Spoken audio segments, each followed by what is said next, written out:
My name's Trudy Noller and I'm from the University's Admissions Centre. Today we're going to talk about applying to university through UAC. So who is UAC? UAC, of course, is a centralised office that looks after university entry for 27 different institutions in New South Wales and the ACT. UAC also processes applications for the educational access schemes, schools recommendation schemes and equity scholarships. Of course, the one thing that we are most known for is the fact that we calculate all New South Wales HSC students' ATAR. So we're going to talk about applying to university through UAC. And when we talk about applying, we put it into 4 different steps. The first step, of course, is preparing. The second step will be applying. The third step, manage. And the fourth step will be accepting. So first we'll look at the timeline of events. And that is that, of course, at this time of the year, applications are definitely open. For Year 12 students, you should have your UAC guide. The 20th of September is then the next date that Year 12 students will need to take note of. And that is that the school's recommendation schemes applications will close on that date. On the 30th of September is when the early bird applications will close. Now that doesn't mean you can't apply after that time, it just means you'll have an increase in application fee. So we encourage you all to certainly put that application in by the 30th of September. October, of course, is your exams. Fantastic. Study hard and get the best results possible. November is when we start giving offers for SRS or schools recommendation schemes, and the first offer round will be on the 12th of November. The 30th of November, your EAS or your Educational Access Scheme application is due and all your documents should be in by that time so that we can get your application assessed in time for offers in December. Then, of course, December is the next biggest month for Year 12 students. The ATAR will be released at 9 a.m. on the 18th of December, and then you have until midnight on the 19th of December to have your preferences in order for you to be considered for an offer on the 23rd of December. So a very big year for Year 12 students. Of course, there are offers made in January, February and March. However, you want to be really well placed by December to get that offer. So the first step, of course, in applying to university is preparing. And we always say to students that you should research. It's a great way of finding out what a university has to offer you and whether that university is a great fit. And a great way to do that is to attend the university open days. Now this year with COVID, of course, many will be a virtual event. However, it is a great way and a great opportunity to speak to staff and academics and students about their experience at the institution that you are looking at. I cannot really recommend them high enough. It is a great way to do that research. The second part of your preparation is, of course, investigating all course possibilities. You may want to be an engineer, you may want to be a teacher. But what happens if you don't get that ATAR to get you to where you want to be? And you haven't been made an offer in the earlier offer rounds because of SRS. What happens then? What will you do? And this is where your research and investigation into all course possibilities comes in. The next part of preparing, of course, is checking for any additional selection criteria. Additional selection criteria could be things such as an audition, an interview, a special test, or even a portfolio. So research all this information on the UAC website or the university website because they are a great source for that research purpose. The next step, of course, is to apply. All applications are done online through the UAC website. If you're a Year 12 student in New South Wales or the ACT, of course, you would have received a UAC PIN. So you need that UAC PIN and your Year 12 student number to actually apply online through UAC. When you go on to the UAC website, it will ask for these numbers and then you go on to answer a few questions and then submit your preferences. You can list up to 5 preferences on that application, which can be changed as many times as you like throughout the whole process. At After you have completed that online application, you then have access to submit the extra applications for educational access schemes, schools recommendation schemes, and equity scholarships. So let's talk about the educational access schemes. This is an online application which is for students who have suffered some form of disadvantage through years 11 and or 12, where it has impacted your grades. This is special consideration where the disadvantage you are claiming must be for at least 6 months or longer. You must, of course, provide supporting documentation to back your claims. And what can this application do for a student? Well, at the end of the day, if you are made successful under this application, you could receive a couple of adjustments that will sit on top of your ATAR that then changes your selection rank. The school's recommendation schemes is, of course, an early entry offer scheme. This, of course, is another online application and is due, of course, by the 20th of September. It is open to all Year 12 students, and all you need to do is lodge this application and tick a couple of boxes telling us that you would like to be considered. Once you have put in this application and submitted it, UAC will then do the rest of the legwork by obtaining your Year 11 results from NESA and, of course, contacting your school to do their recommendation. It's as simple as that. And at the end of the day, you may receive an early entry offer. Now, there are 2 types of offers that will go out in November. First, it will be an unconditional offer, and that will be one offer on the 12th of November. But on the same day, you may also receive several conditional offers on condition that you meet certain criteria. In many cases, this could be a minimum ATAR, or it could mean for some institutions that you must meet the low socioeconomic or financial hardship criteria of EAS. Once again, this is another online application where you may receive an offer prior to ATAR release. The last online application I'd like to talk about is for equity scholarships. Now, equity scholarships is financial assistance for those little incidentals at university. For these applications, however, most students will need to fulfil the Centrelink criteria or some sort of financial hardship.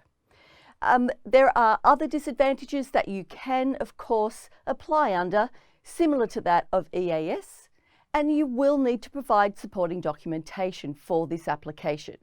Now, you could, of course, if you're applying with the same sort of disadvantages, use the same documentation for this application as you do for EAS. You, of course, as a Year 12 student, may or may not receive one of these scholarships, but don't worry if you don't. It just means that these scholarships have gone to someone with greater financial need. However, you can apply for these scholarships throughout your degree. This is not strictly just for Year 12 students. So keep your eye on the scholarships if you miss out. So on to our next section, and that is manage. And to manage your application, we're going to talk about, of course, selection ranks, adjustment factors, and preferences. So let's talk about selection ranks. For many Year 12 students, it is just your ATAR, but for others, there could be other factors involved, and they could be adjustment factors or additional selection criteria. So these all add up to your selection rank. So ATAR plus adjustments, or ATAR plus adjustments and additional selection criteria, or even just your ATAR, is what we use as the selection rank for choosing students into their courses. There are 4 types of adjustments. Number 1 is subject adjustments, 2 location adjustments, 3 equity adjustments, and 4 elite athlete and performer adjustments. Now, subject adjustments is where the universities will consider your Year 12 subjects that you have completed against the degree that you're trying to get into. So, for instance, I got a band 5 or 6 in mathematics and I want to get into engineering. Because I've done very well in mathematics, the university say, hey, because that relates to engineering, we're going to give you a couple of adjustments. Now, this is automatic. You don't have to apply for these. The next adjustment, location adjustment, means that you sit within a catchment or live within a catchment of a university. So, for instance, Macquarie. you live near Macquarie, you want to go to Macquarie, and they'll give you a couple of adjustments there as well. These, of course, you don't have to apply for either. Your equity adjustments, of course, is for your Educational Access Scheme application. Now, you won't find out how many adjustments you get there. However, if you think, yes, I've been made eligible, put a couple on top of your ATAR and you'll be pretty close. The last one, Elite Athlete and Performer. This is where you, of course, may be competing at state or national level, and you will apply directly to the university for that consideration, and there may be some adjustments there. So once I said, there are 4 adjustments. The first 2, subject and location, you don't need to apply for. It will automatically happen on your UAC application. But of course, the equity and elite athlete and performer are applications you need to lodge for any adjustment to be made. So let's look at how adjustment factors work. Here we have a degree at a university called the Bachelor of Sandology. This university has said to UAC, we only have 3 spaces available for this course. However, if we have a look at our example, we have had 6 students apply. We have lined these students up in academic order or in selection rank order, starting with 89 down to the last applicant of 84. If we have a look at these applicants' selection rank, you can see that those selection ranks have been made up of lots of different things.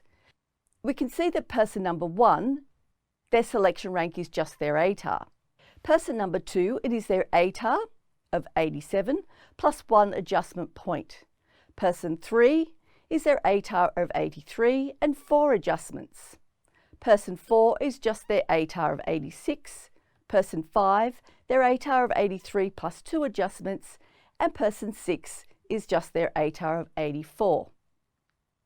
Now, we do often see students come to UAC after offers have been made and say, hey, you know, my friend up the road wasn't made a place into the Bachelor of Sandology, but my neighbour next door was, and their ATAR was a lot lower than my friend up the road. However, if we have a look at this example, we can see that person number 3, who was made an offer into this course, their ATAR was a lot lower than person number 4, who was not made an offer. And that is because the adjustments have changed their selection rank for consideration into this course. So as I said, the university could only take 3 students, and the lowest selection rank for this course now is 87, because that is what the last person had to get them in. So just remember, adjustments don't change your ATAR, they just change your selection rank. Okay, so you've done your research, you've lodged the application, you understand your selection rank, and now it's time to look at your preferences. Once you have your ATAR, that is the time when you can really make some hard and fast decisions on that application. You should be checking the lowest selection rank for the particular course at the particular university that you're wanting. You also need to be very realistic. It's no use having a preference on your application with a lower selection rank in the high 90s if your ATAR is only in the 70s. No amount of adjustments are going to give you enough points to get you in. And of course, you should, monitor the close of change of preference dates and offer dates, because this will then give you a more successful outcome.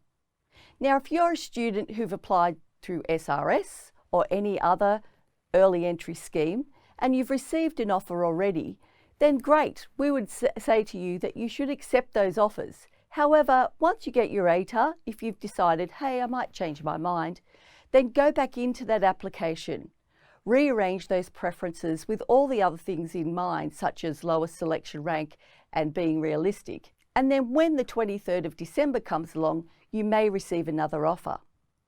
Remember, it is 1 offer per offer round for Year 12 students. So once again, get your application in order so that you can receive an offer, accept your offer, remove it from your preference list if you want to be considered again, and then of course change preferences in time for the next offer round.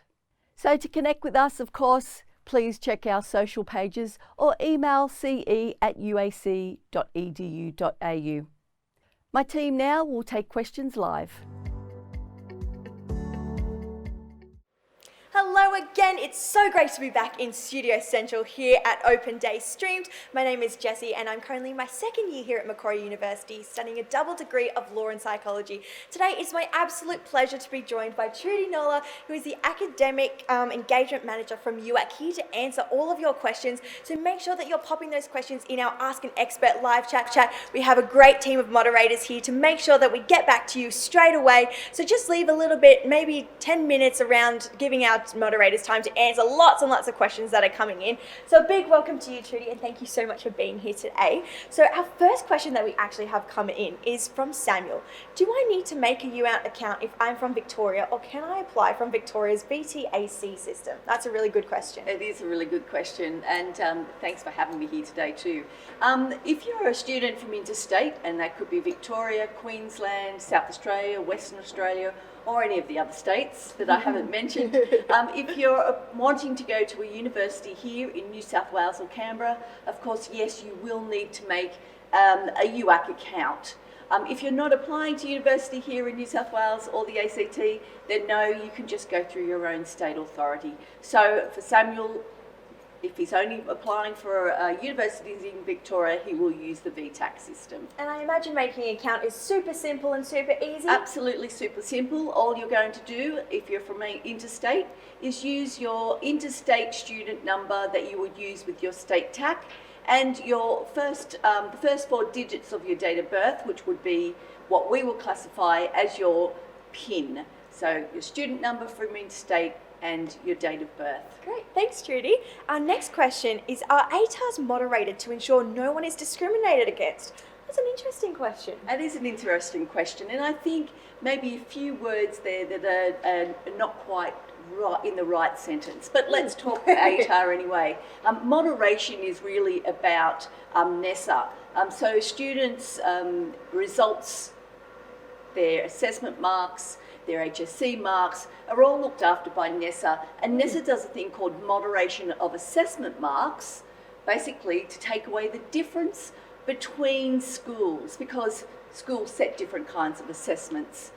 Once the HSC is completed, UAC will get the moderated assessment marks, the HSC exam marks, so those raw marks, and then we do a thing called scaling. We scale the marks to take away the difference between patterns of study, because all students have lots of different patterns of study. Last year I could tell you that there was like 70,000 HSC students and 27,000 different patterns of study. So if we consider that the ATAR is a rank, so it's putting people from one to wherever they've come in that race, if we consider that, well then it's a really hard job to do that with everyone that have so many different patterns of study. So that's why we do a thing called scaling.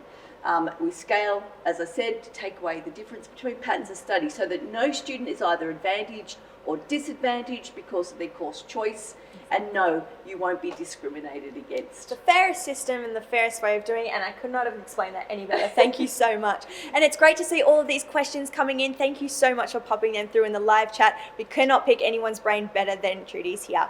So our next one is, what are the differences for IB students since the results are only released in early January? No different for IB students. UAC will of course convert your IB score into a UAC rank, which is used just like the ATAR, and you can find that information out on our website.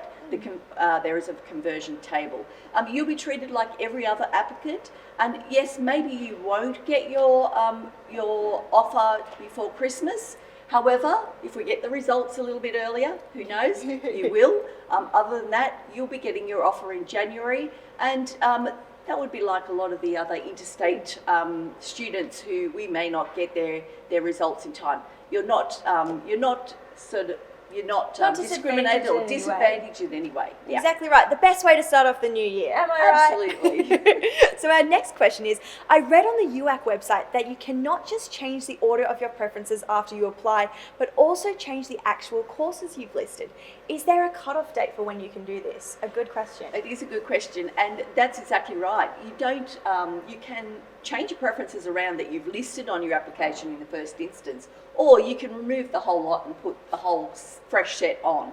Now, if you look on the UAC website, and I've got the UAC guide here, there are dates that you need to follow. So we have what we call close of preference dates, and you must have your preferences in order by those close of preference dates to be considered in the next offer round. Now, between offer rounds, you can change your preferences as many times as you like. I can tell you the record is 147 times in an admissions period. That's a little bit more than me. I thought I was indecisive. I'm blonde. I struggle to choose. So that's good to know. I'm nowhere anywhere near 147 times. Yes, you can change your preferences, add, subtract, and so on. Excellent. That was a great question. Thank you. How wide is the catchment area for the uni? It does St Ives fall into this catchment area for Macquarie? Oh, that's more of a Macquarie University question. It's an interesting question. It is a question, and I expect you're talking about adjustment factors for location. Exactly right. And what I would encourage you guys to do is definitely download our brochures and FAQ fact sheets that we have available on our on-stream Open Day streamed website as well. And they will be available up until the 13th of September, which will be called our Open Day on Demand. So it's making sure that none of you guys miss out. And if you've maybe forgotten to ask those questions, you guys can still catch up with those questions there. But a good question nonetheless. And I think we should also add that for those location adjustments, students actually don't have to apply for them. It will automatically happen. Once you've got the preference for Macquarie on your application, the UAC system will automatically upload them. Really good point to add, thank you. If I preference a particular course as number one and I get an offer, can I accept it and then on the next round of offers place another course as my number one preference to have maximum choice? Absolutely. Students, undergraduate domestic students, can get one offer per offer round. However, if you get an offer, let's say to your first preference, we would certainly suggest and highly recommend that you accept that offer because there's no guarantee of another offer later on. Accept it, remove it from your preference list, and then you can rearrange those preferences by the next change of preference date to be considered all over again. Exactly right. So as much as you can, change those preferences around to ensure that you get maximum choice. Similarly, apply for as many early entry schemes as you like, because it's always better to have more choice rather than be limited by your options. I think one thing we need to remember, however, if you've accepted a number of different offers, you can only study one course. So once you've decided which one it is that you're going to study, make sure you go back to the universities that you're not going to go through with and withdraw that acceptance. It's a polite thing to do, but it also may stop you from getting an academic or financial penalty. A good point to note there. So today we've talked a lot about early entry schemes here at Macquarie, but can I actually apply for early entry schemes through UAC? Absolutely. We have an early entry scheme called the Schools Recommendation Schemes, or SRS. Those applications are open now and it must be in by the 20th of September. So that's the 20th of September. Those early entry offers are based on your Year 11 results and the school's recommendation. So students here in New South Wales or Canberra who are applying for SRS, all you're doing is ticking a couple of boxes, and then UAC will then get your Year 11 results from NESA or the state authority in ACT. And then we will contact the school to get the school rating done. So you don't really need to do anything except fill in the application. For those who are tuning in from interstate, one thing that you will need to do is, of course, upload your Year 11 results, because we don't have privy to that information. So upload those Year 11 results and we will still contact your school for that school rating. Excellent. So it's definitely a scheme that we would 100% encourage all of you at home to apply, because there really is no work involved in it. Absolutely. And then in November, of course, the offers will start going out. So you really want to have that application in by the 20th of September so that you could possibly get an offer in November before the ATAR is even released. Excellent news for all of our Year 12 students who are maybe a little bit uneasy in these unprecedented times. It's definitely a great scheme to apply for, and even if you're unsuccessful, there is no harm in actually just applying and having a go either way, because there is that guarantee of an offer on the other side. Yeah. Talking about offers, could you maybe tell me what the difference between a conditional and an unconditional offer is? Sure. For the majority of students, they will get unconditional offers. That means, hey, the university's looked at you, you've met the entry requirements, here's your offer, thanks very much. Great. A conditional offer, however, means, and it usually comes with early entry, it usually means that you've put your application in and they've looked at you and said, well, we like the look of you, but we want to see a little bit more. And that could be that they want to see a minimum ATAR. And in some cases, that can be a little bit lower than the advertised lower selection rank. Some institutions, of course, because I represent everybody, it could mean that they want to see some other criteria, such as that you have been made eligible through EAS for financial hardship. So just be aware that if you get conditional offers, that you must meet certain criteria, then those offers won't be made unconditional till later on in the process, and usually it's once the ATAR's been released. Excellent. And so can you give our friends at home one last piece of advice, particularly for our Year 12 students who are perhaps thinking about SRS and schemes like that, and definitely the whole UAC process? Yep. So big tips. One of the biggest tips is that I would hope that all students apply by what we call early bird close, which is the 30th of September. That means that you're only paying a $70 fee, because if you apply after that date, you're paying $200, and I don't want that, okay? So apply by the 30th of September. If you're applying, of course, for SRS, you need to get those applications in prior to that, so the 20th of September. So watching the dates is a big thing. So apply before early bird close, watch the dates, make sure you take control of your application, get your preferences in on time, work hard towards that ATAR and everything else, because remember, that's helping set you up for uni. And good luck to everybody, really. An excellent insight there. So if you're a procrastinator like Jess, don't be like Jess. Be organised, be on top of it, so that you guys can get the most out of accessing your tertiary studies. Trudy, thank you so much for your time today. Your insight has actually been invaluable, so thank you again. For those of you who are joining us in Studio Central, don't go anywhere, because our next segment is with Professor Lan Snell, which is one that you definitely do not want to miss. She'll be talking about how we can future-proof ourselves. So don't go anywhere, and we'll see you guys at the next segment.